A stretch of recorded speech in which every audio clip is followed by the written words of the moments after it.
They became fast friends and then lovers, he says, using the bedroom of her flat at Fillmore Gardens, sometimes after having dinner with the Wintour family upstairs. There was a hitch, however, to go public with their relationship. A big hitch. Neville was living with his beautiful longtime girlfriend in a basement flat with a double mattress in the corner of the front room, in a funky section of Notting Hill, within walking distance of Anna's.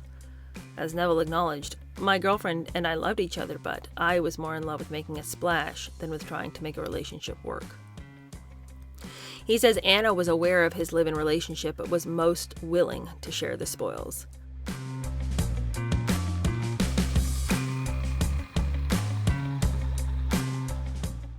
Hello, how are you? Welcome to my channel. My name is Denise. We're going to keep going in Front Row, the biography of Anna Wintour by Jerry Oppenheimer. Now, the last time we read, Anna had dropped out of high school.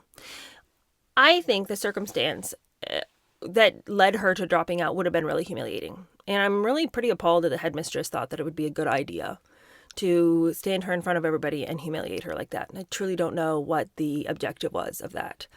But this teacher thought, I have to make an example out of this child. And so she chose to embarrass Anna. And her parents just sort of threw up their hands and were like, well, that was the thing. You know, she was done with school after that. But it is strange that was her parents' reaction, just sort of like throwing up their hands and being like, well, that's the straw that broke the camel's back. Because both of them were very highly educated people and had high hopes that all of their children would go to either Oxford or Cambridge. And I mean, that Anna was just like, well, I'm not going back. And Anna, as described by everybody in this book, was very self-possessed. That is the descriptor that is most commonly used for Anna. She wasn't going to have a great big noisy fit, but she was just going to dig her heels in, and I'm just not going. And I guess the parents just felt like, well, you know, I got a lot of work at the newspaper. You know, I got to go check on my social work kids. Neither one of them wanted to invest any more time in figuring out Anna's deal. So it would appear, at least from what we read yesterday, that they're just going to kind of let her do her thing now. And granted, they kind of already have been letting her do her own thing. You know, she's downstairs living the high life over there in the servants' quarters, coming and going as she will all hours in the night, dating men who are 10 years her senior. She's, you know, in her mid-teens. And, you know, Fiddly D will think about it tomorrow that our 15-year-old daughter is hanging out at the Playboy Club with some nasty, slimy gossip columnist. You know, we'll say a few things about how we don't like him, but that's about the extent. We got the other fish to fry, you know. So I guess in some ways they had just sort of got used to relating to Anna in that you do you and we won't ask too many questions. Just don't be too loud and noisy about it, you know. So let's see what happens next. This chapter is entitled Finding Love at Harrods. Interesting. In the fall of 1967, Anna's class at North London Collegiate was completing its final semester. Following in Nona Wintour's footsteps, Vivian Lasky had been accepted at Radcliffe. But Anna had no interest in the traditional markers of young adulthood, like going to college or moving out of the family home. In the Wintour's downstairs flat, she played at being grown up. Well, why would you want to move out? I mean, you kind of already have all the independence that moving out would have afforded you. So, I mean, I would have stayed too. Free place to stay. Instead of pursuing academics, Anna, with the help from her father, was accepted into a training program at Harrods, where she worked in every department with the goal of becoming a buyer. At one point, she was assigned to learn all facets of the jewelry business. At another, she sold scarves and accessories in the Knightsbridge Emporium's groovy teen boutique, her favorite department in the store. Since it was a work-study program, Anna also took courses at a middling Trafalgar Square area fashion school at the behest of her parents, who thought that even in fashion she should have some sort of formal schooling. Anna almost torched the place during a classroom experiment that apparently had gone awry. The way Anna later recounted the incident to Vivian Lasky, she mixed and matched a couple of fabrics with some chemicals, put a match to them, and whoosh! Anna's matriculation didn't last very long. She soon lost interest in what the school had to offer. You either know fashion or you don't, she protested when she dropped out. What did she think was going to happen when she put a lighted match to some fabric? I mean, were we really unable to see what would happen next? Of course she knew what was going to happen. She just wanted to cause a scene. Next to fashion, Anna's major passion was men, attractive older achievers. She had many boyfriends, her father once said. She was once literally chased around the house by Indian statesman Krishna Menon. Wintour never stated whether he thought the fatal heart attack Krishna Menon suffered at the age of 77 in 1974 was brought on by his supposed hot pursuit of his comely daughter. He also never mentioned he and Krishna Menon had been students at Cambridge together, and that the story, which she told to a London newspaper, might have been a fabrication. I'd see Anne around and I'd think, what is it these guys see in her? Paul Callan remembers. There was this mystery about Anna, hiding behind her hair, peering out, appearing so shy. Of course, nobody knew that behind all that was this fierce girl, very much like her father, very Wintourian, purposeful, everything planned, very clever. While working at Harrods, Anna met and began dating Peter Gitterman, who was thought to be the stepson of the brilliant conductor George Stoley, music director of London's Royal Opera House, and later principal director of the London Philharmonic Orchestra, which gave the young man entree into London society. He wasn't particularly good-looking, but he was interesting and smart, says Lasky. He clearly adored Anna and had this mad crush on her. For her part, Anna was especially intrigued by Gitterman's circle of celebrity friends that included members of the royal family, such as Princess Margaret's husband, the fashion photographer Anthony Armstrong Jones, better known as Lord Snowdon. Through Gitterman, Anna met Peter Sellers, Vidal Sassoon, Mary Quant, among others. Anna's interest, however, posed a dilemma. While she was enthralled with him, she couldn't have cared less about his great passions, the symphony, opera, ballet. In a quandary, she approached Lasky for guidance. Anna didn't know anything about any of those things, so she felt rather insecure. I said to her, well, he really likes you. He'll probably like teaching you, but you should read up. Anna took Vivian's advice and crammed as if she were preparing for the Oxbridge exams, so as to not embarrass herself. Oh, so she can learn, so long as it's in pursuit of something she wants. Because she liked and dated this guy, she learned opera fast, and ballet too. The next thing I knew, she told me, I'm going to the opera. What shall I wear? Eventually the romance faded, and so did Gitterman, who disappeared from the scene. Around the same time, Anna quit the Harrods training program. For a time, she dated a good-looking left-wing figure named Robin Blackburn, who gave lectures at the London School of Economics focused on the Cuban Revolution and wrote for the New Left Review. Charles Wintour once described Anna's preparations to go to an anti-Vietnam War rally with Blackburn. Having spent 2 hours wondering what you wore to a demonstration, her father recounted, I heard her patter down the steps, turn and run up again. I opened the door and she said, Daddy, am I for or against Cambodia? Well, Wintour made light of his daughter and had long ago come to the realization that she wasn't destined for rocket science. Blackburn says he didn't think she was as much of an airhead as her father made her out to be. I suppose compared with Anna's later development, or with Charles Wintour's own then politics, he found this a bit of cause for remark, says Blackburn years later. Her father's implying Anna didn't know anything about politics isn't my memory of the matter. Blackburn, who went on to become a professor of sociology at the University of Essex, says that besides accompanying him to the demonstration, Anna had made a short visit to the United States and returned with a gift of several books about the war in Vietnam, which he found quite useful. Although he acknowledges that Anna may have bought the books based on someone else's advice, but he adds she seems to have some knowledge of political life. After their romance ended, Anna and Blackburn remained friends. In the 70s, he became part of her social circle that included Patrick Wintour and up-and-coming literary darlings like the novelist Martin Amis and the hard-drinking journalist and later American TV talking head and Vanity Fair scribe Christopher Hitchens, who later in his career wrote editorials under Charles Winter at the Evening Standard. Anna had bought the Vietnam books for Blackburn in New York City during a month-long stay with her mother's favorite first cousin, Elizabeth Neal Gilkison Stewart Thorpe. The Stewart and Thorpe signified her first and second husbands, who was then an articles editor at Ladies' Home Journal, where she handled personality pieces and cover stories, and conducted interviews with celebrities and politicians, ranging from Carol Burnett to a Chief Justice of the Supreme Court. She also had worked at Redbook as a fashion editor. Anna, who had dual citizenship because of her mother, had decided on the New York visit, her first such trip on her own, to scope out the possibility of jobs on 7th Avenue and to look into possibly attending fashion schools. Thorpe hardly knew Anna, a first cousin once removed, and had met her on only a couple of occasions when she was just a child. Thorpe looked forward to Anna's visit. With her 2 sons from her first marriage away at boarding school, she gave Anna one of their bedrooms and settled in for a fun time with hopes of getting to know her better. She was stunned by Anna's maturity, sophistication, and style. My God, I was so impressed by how she dressed, how she carried herself, how pretty she was. But she also felt that her cousin's daughter showed little intellectual depth, and thought her interest in fashion was shallow. As it turned out, the magazine editor and the future magazine editor didn't bond. We had no connections over the fact of magazines, she says. Anna's interest was solely fashion, and I was totally uninterested in fashion, so we really did not have a lot in common. I was interested in literature, writing. she was interested in clothing. It was fashion that eventually led Anna to magazines, not an interest in magazines. Thorpe tried her best to entertain Anna, but she was repaid with an unfriendly, cold attitude, and things quickly went downhill. Anna's departure left a bad taste in Thorpe's mouth. Her sister, Patty Gilkinson Agnew, Nonnie Wintour's other favorite first cousin, who lived in New Mexico, says Anna's lack of gratitude for her stay left Neil feeling hurt and used. Neil can never forget that Anna never said as much as thank you for letting me live with you for a month and eat dinner with you. The visit underscored the frigid relationship Anna has always had with her mother's American relatives. Some of that was almost certainly due to the ocean of distance between them. But even after Anna settled permanently in New York, she made no effort to bond with any of them. She never even got in touch with me, Thorpe says. The only other time Anna spent with the American side of her family, an interesting and creative lot, was in the early 60s, just before she enrolled at North London Collegiate.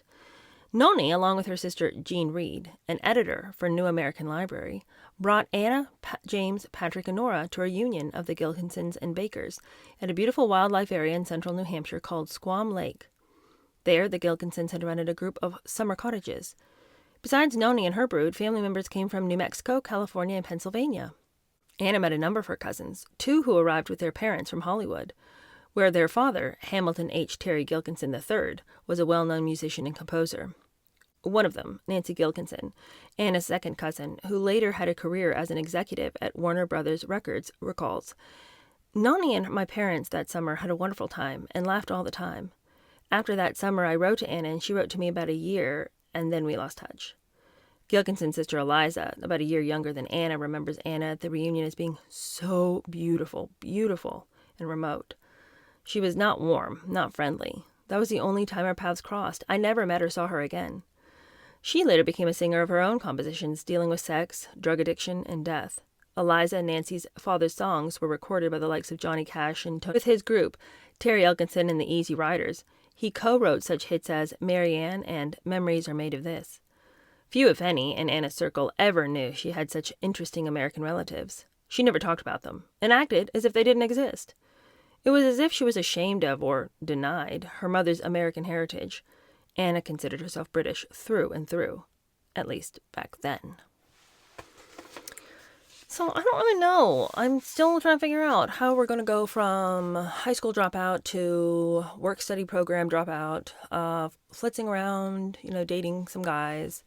I'm just like, I'm desperate to figure out how this is all going to work out for her in the end. Like, what is it that she's going to finally, where are we going to finally set our feet so that we can actually work to some purpose? They say she had this amazing work ethic, but I'm like, does she though? Because I feel like a work ethic indicates that you're willing to do the things even you don't enjoy doing. Is it a work ethic if you continue to pursue something that you already want to do? I don't know. Maybe she'll grow a work ethic. But to me, it's like, okay, if you have this work-study program that you're doing through Harrods, wouldn't you just finish that? If it means that you're going to then get to be a buyer, I don't understand quitting that. We shall see. What's going to happen in this next chapter? Next chapter is entitled Live-In Model. What might that be about? Vivian Lasky had only just arrived home from her freshman year at Radcliffe in the summer of 1969 when Anna rang her up. "Oh, you're back. Good. I have this new boyfriend. We're fixing up this place. I'm at his parents' house. You must come over this very moment." Thinking, typical Anna, bossy, Lasky nevertheless was thunderstruck. New boyfriend? His parents' house? She'd received many letters during the school year from Anna on everything that was going on in her life, but curiously, not a scintillion of news about a new man. Anna, who enjoyed playing head games with Lasky, was savoring the juiciest for last. It was warmer than usual that summer in London, and Lasky found Anna ensconced poolside on the beautifully manicured grounds of her boyfriend's parents' Georgian Revival mansion in the estate area of fashionable Highgate.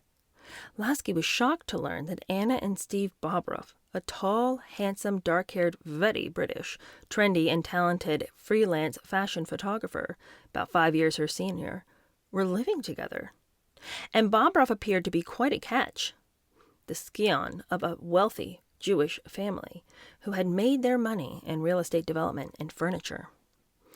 Anna, says Lasky, was quite smitten with him. This was a whole new world to her. It was very serious, and it all seemed so natural. There were many crushes. This was clearly a different step for her. At 19, Anna had moved out of her basement flat in the Wintour home and into Barbara's charming carriage house studio, the first of a number of live-in relationships for her. Their place was located near the historic Vale of Heath, where people fled during London's cholera epidemic in the late 18th century, in Hampstead Village, a hip area of London favored by artists, writers, and the rich and famous. Clearly, she thought that with both their talents, they could conquer the world, Lasky believes. They seemed really close. They thought they had it all. Not that I didn't think he had talent, but he was all bought and paid for by his parents. He had to prove himself. I had misgivings. Anna and Barbara's place was a knockout.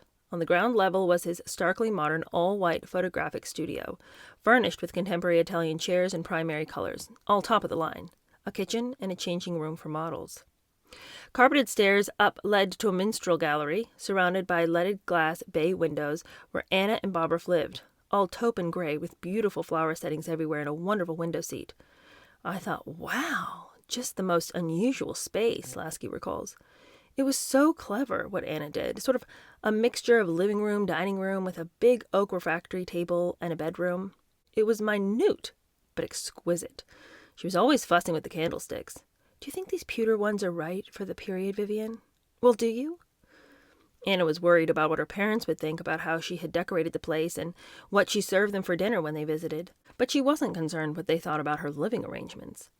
Knowing Noni and Charles as I knew them, says Lasky, they said, let her try, let her fall on her face.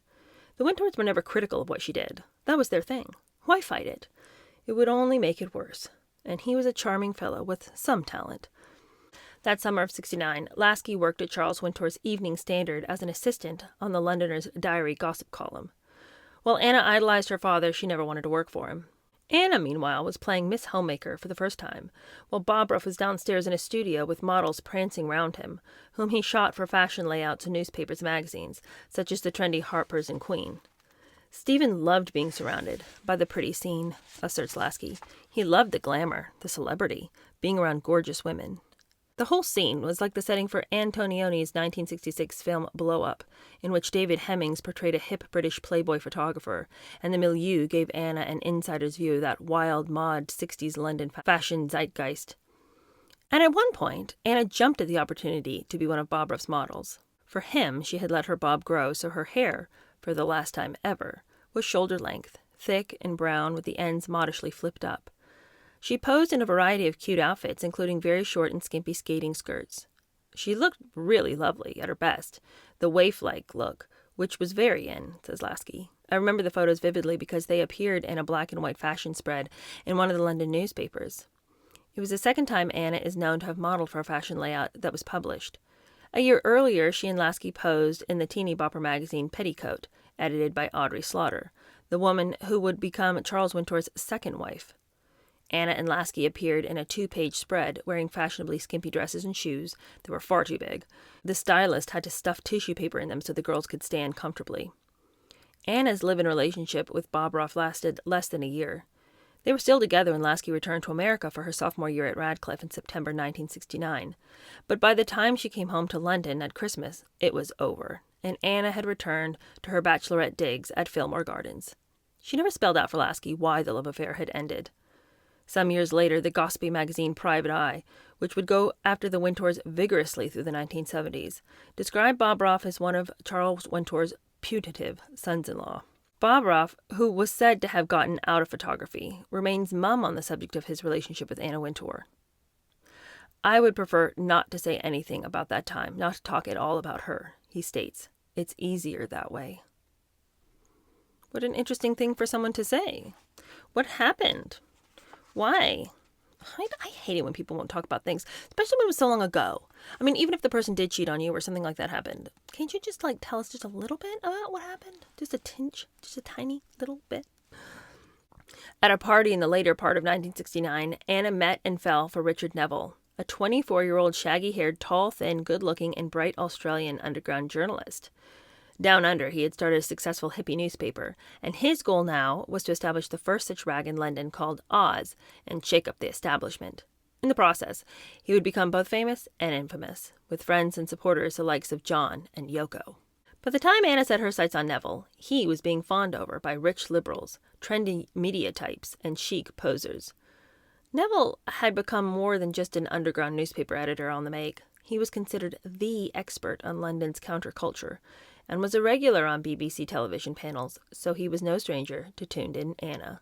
One could practically hear the twang of Cupid's bow when their eyes met.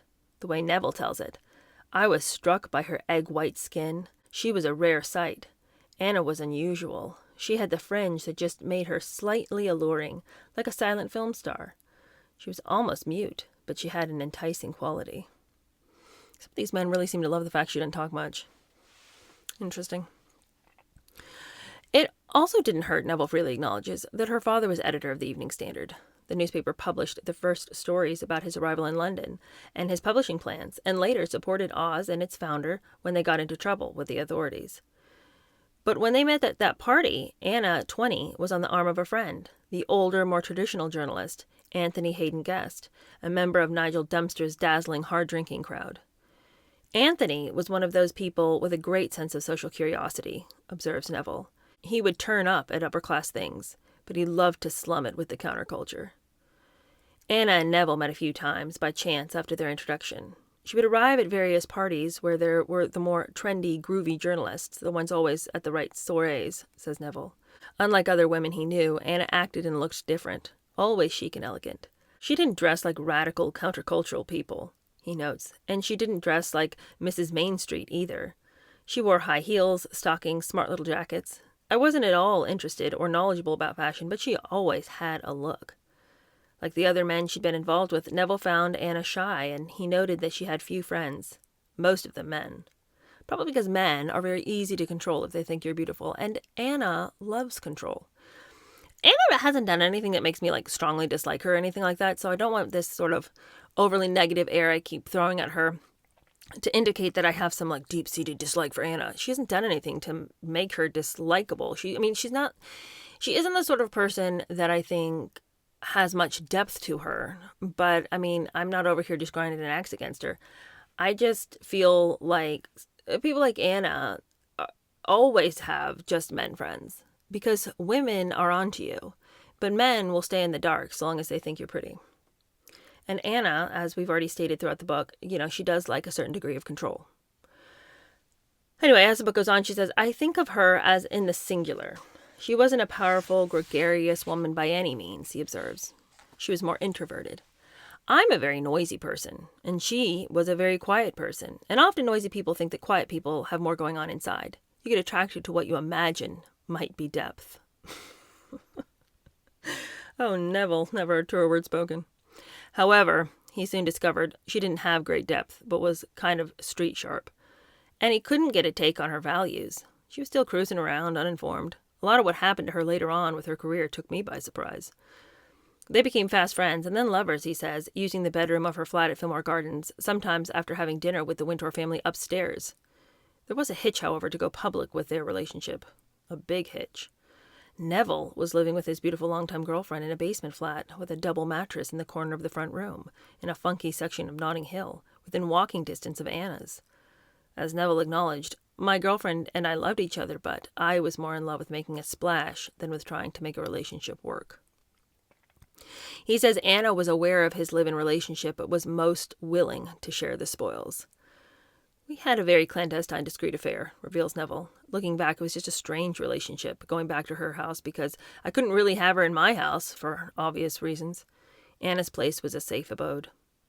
Occasionally, when his live-in girlfriend wasn't around, Anna arrived at the sometimes cannabis-beclouded Oz office late at night in her trendy Mini, with darkly tinted windows, to watch Neville and his cohorts put together the next issue.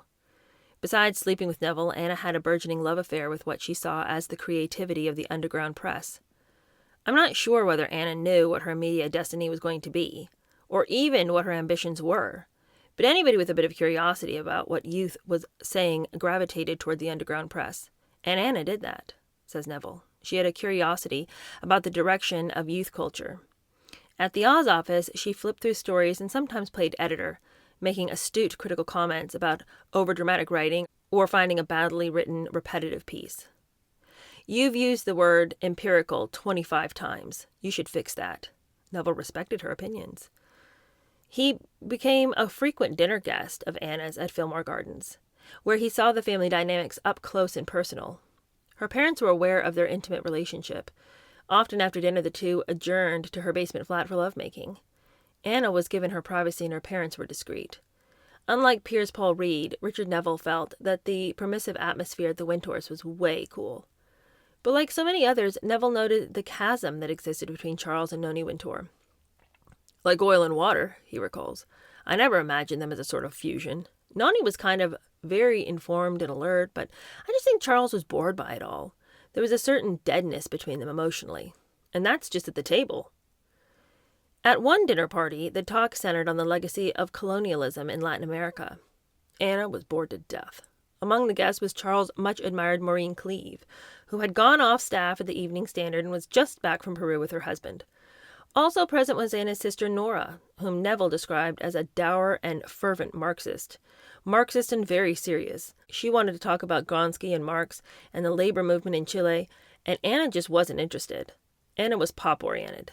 Intellectually and physically, Anna and Nora were opposites. Involved with Neville in the psychedelic counterculture scene, Anna decided, at her hairdresser friend Leslie Russell's suggestion, to experiment with her classic bob. Around that time, we started to do a lot of crazy colors, like Elton John had pink hair and green hair. And people were getting extraordinarily bright blue colors and greens and pinks, says Russell, who also began cutting Neville's hair. Anna was always looking for new ideas and new fashions, and she had a really good eye for it. I gave her this sort of two-dimensional haircut, like two bobs in one. It was actually easier to use two different colors to get the same effect, but Anna kept her own color. She loved the cut and always ready to have something new. The intimate part of Anna and Neville's affair was short-lived, lasting less than a year, says Neville, who later told a confidant. Anna and I, we were not the hottest thing in London. There was a moment of intensity, like an exploding firecracker, and then we just became friends. In 1971, after a highly publicized investigation and trial, Neville and a few of his cohorts were convicted of publishing obscenity in Oz. He was sentenced to 15 months in prison, spending some time behind bars. But his conviction was quickly reversed on appeal. At one point, John Lennon came to his aid, telling Anna's father's paper, "Yoko and I have proposed marriage to Richard Neville, so he can't be deported." Throughout the case, the Evening Standard stood behind Neville, and Anna was active in rousing support for him. Their friendship continued for years. Well, Anna's just living the life, you guys. Still no clue as to how she's going to rise the ranks. Nobody saw this coming for Anna Wintour. Nobody. Nobody was like, well, she might have been quiet. She might have seemed like she was really into fashion, a little bit ditzy, a little bit of an airhead, but that girl was going places when it comes to magazines and writing. I mean, like, there's a few little stories here and there, but anybody can read a story and be like, why did you use the word empirical 25 times? Like, any idiot could read that and pick that out. I'm not calling her an idiot. I'm just saying that, like, we can't use that as an example of her burgeoning editorial skills. She had lived in a house where editing was the topic of conversation at dinner tables, both in her own home and her best friend's house. So obviously she would have an ear for that. Just even, like, politically, she wasn't very astute. I mean, she was interested in, like, dressing up to go to a demonstration, but did she care about what the demonstration was about? Not really. And even though her other boyfriend's like, her dad painted her as this airhead, but I don't think she was. I'm like, okay, I want to go there with you. But also, could you give me an example of how she wasn't an airhead? Because she bought you a bunch of books about the war, but bought them under the recommendation of someone else. Not because she'd read them and was like, these are fabulous, but because she went to a bookstore and was like, which kind of books should I buy about the Vietnam War? My boyfriend's interested. That's what happened there. Now look, the world's made up of all kinds, right? And if Anna Wintour is not some, brilliant, unbelievable intellectual, that's fine. Neither am I. So it's like the world needs all sorts. We don't all just need to be these brilliant, stunning intellectuals. Like, some of us just need to be normal people that can just have a conversation, right? So good for her. But I think what I'm just confused about is I don't know how somebody of this description gets to be the editor. And it's starting to make me realize that this is probably why it was such a big kerfuffle when she did. Because, like, did she have what it takes? But she's going to climb up in this magazine world. I mean, it's not like she just showed up at Vogue. Obviously, we know she was at several magazines before she got to Vogue. But how? How many strings did her dad have to pull here? Daddy's showing up for everything. Daddy's even the reason she's getting dates. because everyone wants to date her because of daddy, right? But at one point, is she going to be able to carry her own water? I don't know.